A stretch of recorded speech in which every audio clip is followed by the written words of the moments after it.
Hi, it's Mike Rubin. You might know me from Full Frontal with Samantha Bee or from my books, but probably not. But I bet that you know Kathleen Glasgow. No one actually does. Yeah, that's not true. Approximately 4 minutes in a bookstore with Kathleen Glasgow, best-selling author of YA books like Girl in Pieces, You'd Be Home by Now, How to Make Friends with the Dark, and you have a new book out.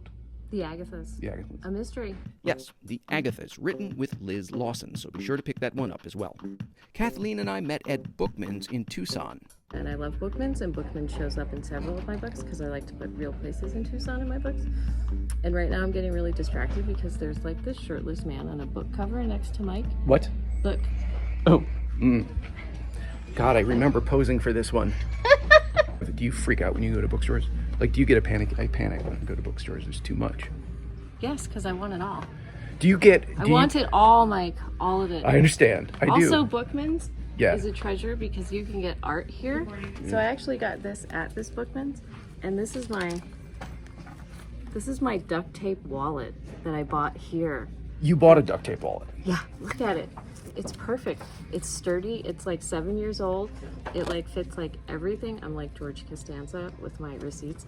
Look at it. Someone duct taped it. It's And you beautiful. bought it. People are going to want to know about your writing habits. people- Yeah, they do. People my always ask writing about writing habits. Okay, I'm going to ask you this. Are you an efficient writer? I'm like a 10-to-1 writer. No, I'm not an efficient writer. Okay. No, You're people like- have Post-it notes and they have this detailed like outline before they even start a book. And like I agree with all that and I can't do it. I did it for the Agathas because it's a mystery and you have to like lay out your mystery beforehand because you have to have red can't herrings. mess and around. You Yeah. can't. And so Liz and I did that and that worked really well. Oh look, we know Jeff. We do know Jeff. We know Jeff. Which other people do we know?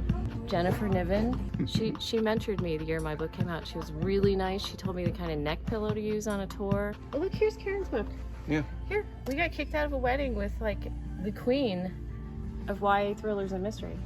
Quick clarification. We were at the Greensboro Book Festival and there's a wedding at the hotel. So a bunch of us YA authors first pretended to get married, or maybe did get married. There's a lot of alcohol involved. And then we decided to crash the wedding, to dance. And then this woman, who was clearly the mother of the bride, came over and was like, "Get out." Yeah, it was a highlight. Right. Do you listen to music when you write? No, I listened to it before. Usually I think about a story for a long time before I start drafting, but then I have to hear a song and it has to happen organically that fits the emotional tenor of that book, and then that is the song that is like that book. Can you read when you write? Yes. Can you read something that's similar to your stuff when you write? No. I usually have the TV on in the background when I write too. What? Like very low. You can do that?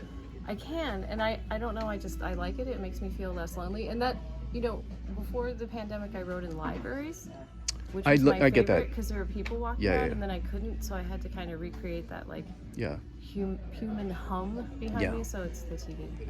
What are you working on now? I mean, you don't have to tell me what you're working on. Are you working on something?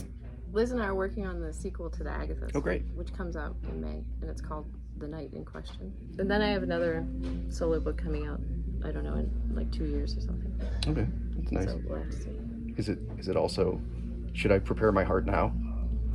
Should I start crying now is what I'm saying. You know, I write the sad books. They seem normal to me. Right. And I feel comforted when I read books about hard things. So Yeah. I write them.